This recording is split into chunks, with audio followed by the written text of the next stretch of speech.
Everyone has trips they will remember for the rest of their lives. I will never forget the trip back to the state where I was born. San Francisco surprised me.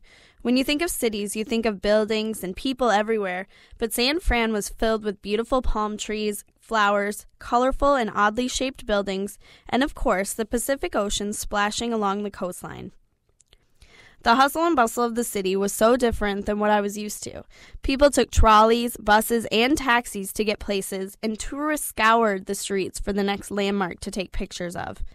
My grandparents and I visited many places, such as the crookedest street in the world, aka Lombard Street, Alcatraz, Point Reyes, Armstrong Redwood State Natural Reserve Park, and of course, the Golden Gate Bridge. Alcatraz was ancient, but in a good way. The buildings were safe but falling apart, and the history of the rock was just pouring out to our tour group.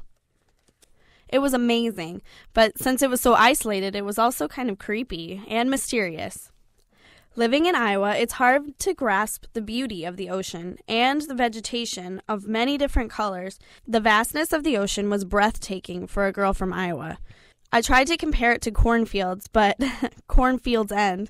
It felt like the ocean never ended. And the trees were massive beyond belief. I knew they were going to be big, but seeing them in person is a whole different story. Flying home, I knew that it was a trip to remember. I can't wait to visit the Golden State again because that is exactly what it was. Golden.